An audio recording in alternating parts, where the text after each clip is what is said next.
इमरान नियाज़ी हुकूमत के खिलाफ तहरीक अदम एतमाद कामयाब होना गैर मामूली सी।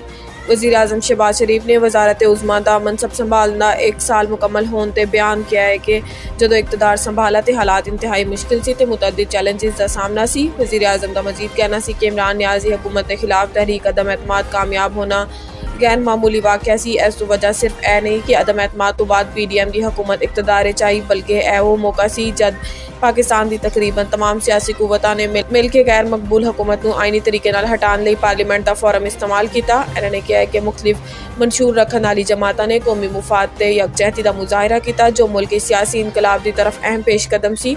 मुहाज़ा राई दे बरअक्स सियासी मुसालियत ते ताउन दी सियासत दे नए दौर का आगाज़ सी। शहबाज शरीफ ने मजीद किया है कि इमरान खान की बिछाई गई मुआशी बारूदी सुरंगां ते आलमी तेल ते गज़ाई अजनास की सप्लाई लाइन रुकावटां के बावजूद पाकिस्तान की मईशत बेहतरी जारी है।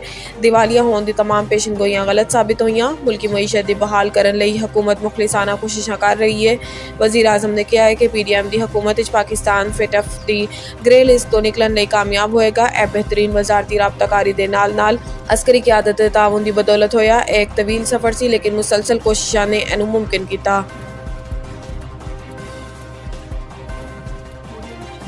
तोशाखाना केस इलैक्शन कमीशन की केस जल्द समात लई मुकर्रर करने की दरखास्त खारिज। एडिशनल सैशन जज जफर इकबाल ने इलैक्शन कमीशन की दरखास्त से समात करते हुए इमरान खान के वकला नाल सवाल किया है कि तोशाखाना केस की जल्द समात मुकर्रर करने की दरखास्त से की कहते हो। इमरान खान के वकील ख्वाजा हारिस ने जवाब दिता है कि जल्द समात मुकर्रर करने का जवाज़ की है, पैसा ज़ाया होंदा है। अजकल तहरीक इंसाफ के केसिस की वजह तो बहुत मसरूफियात ने। केसिस की भरमार के बाइस वकलों को तैयारी लई भी वक्त चाहिए होंदा है। गुज़िश्ता समात वकला की जानिब तो हड़ताल भी सी। इमरान खान दूसरे वकील फैसल चौधरी ने कहा है कि इलैक्शन कमीशन की मर्जी तो 29 अप्रैल की तारीख लई 2 दिन बाद इलैक्शन कमीशन को ख्याल आया कि तारीख जल्द मुकर्रर करानी है। इलैक्शन कमीशन के वकील अमजद परवेज़ ने कहा है कि असी ते 2 माह की तारीख मांग रहे सी, 1 माह की नहीं। वकील ख्वाजा हारिस ने कहा है कि इमरान खान के खिलाफ केस डिस्ट्रिक्ट इलैक्शन कमिश्नर ने दायर किया। अली हैदर गिलानी के खिलाफ भी इलैक्शन कमीशन ने प्राइवेट शिकायत दायर की हुई है।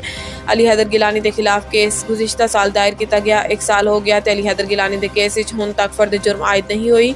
की गल है कि इलैक्शन कमीशन इमरान खान के खिलाफ केस तो ज़्यादा दिलचस्पी जाहिर कर रहा है। अली हैदर गिलानी के खिलाफ केस की 1.5 माह की तारीख दी गई। इमरान खान को पार्टी अहदे तो हटाने की दरखास्त chief justice Lahore high court नूं अरसाल। लाहौर हाई कोर्ट के जस्टिस अनवार हुसैन ने साबिक वज़ीर आज़म इमरान खान को पार्टी चेयरमैन के अहदे तो हटाने की दरखास्त chief justice Lahore high court नूं रसाल कर दी। लाहौर हाई कोर्ट इमरान खान को पार्टी चेयरमैन के अहदे तो हटाने की दरखास्त से समात हुई। जस्टिस अनवार हुसैन ने दरखास्त chief justice Lahore high court नूं अरसाल कर दी। अदालत ने नोट तहरीर किया है कि जस्टिस आबिद हुसैन इसी नौयत की दरखास्त से समात कर रहे हैं। जस्टिस अनवार हुसैन ने सिफारिश की कि इस दरखास्त को भी इस अदालत मुकर्रर किया जाए। लाहौर हाई कोर्ट ने रजिस्ट्रार ऑफिस के एतराज़ के नाल दरखास्त चीफ जस्टिस नूं अरसाल की। रजिस्ट्रार ऑफिस ने कहा है कि एक दरखास्त बार बार दायर नहीं हो सकती। लाहौर हाई कोर्ट के जस्टिस आबिद हुसैन कुल दरखास्तां ते समात करनगे। पंजाब इलैक्शन तो आम इंतखाबात मुतासिर होंगे, फुल कोर्ट तश्कील दिता जाए। इस्लामाबाद प्रेस कॉन्फ्रेंस करते हुए विफाकी वजीर खुरम दस्तगीर ने कहा है कि इमरान खान के दौर मुखालफिन इंतकाम का निशाना बनाया गया। चाहते हैं कि 2023 के इंतखाबात शफाफ ते मुदाखलत तो पाक हों। चाहते हैं इंतखाबात सब नूं बराबर का मौका मिले।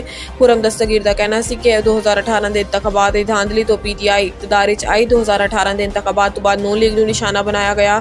PTI दौर नून लीग तोड़ फोड़ की साजिश की गई। इन्होंने मजीद किया है कि पंजाब इलैक्शन तो आम इंतखाबात मुतासिर होंगे।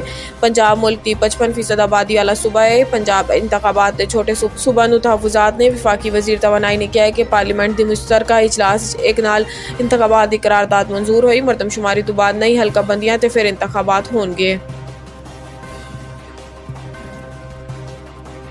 कौमी असैम्बली अवाम की उमंगा वोट के हक का खून हो रहा है। समाजी राबते की वैबसाइट ट्विटर से अपने बयान साबिक वजीर दाखिला शेख रशीद ने कहा है कि आज सुप्रीम कोर्ट के हुक्म के बावजूद इलैक्शन कमीशन को 21 अरब नहीं मिले। सुप्रीम कोर्ट के फैसले की नफी की गई। आइन ते कानून ना थामा गया। ए न होए कि सब हाथ मलते रह जान। इन्होंने कहा है कि सारे हथकंडे चोरों के टोले आवाम तक मुसलत रखने लई किए जा रहे हैं। आवाम की उमंगा कुचला जा रहा है। इलैक्शन रोकने सुप्रीम कोर्ट के फैसले तो दौड़न लई 10 रोज़ काबीना के रिकॉर्ड 10 इजलास होए। शेख रशीद का मजीद कहना सी कि जो आइन के नाल अख मचोली खेलेगा उसका अंजाम बुरा होएगा। अवाम वोट के जरिए अपने मसाइल का हल चाहते हैं। अज इंशाअल्लाह अपने वतन वापस आ जावांगा। ख्याल रहे कि साबिक वजीर दाखिला शेख रशीद उमरा की अदायगी लई सऊदी अरब विच मौजूद ने।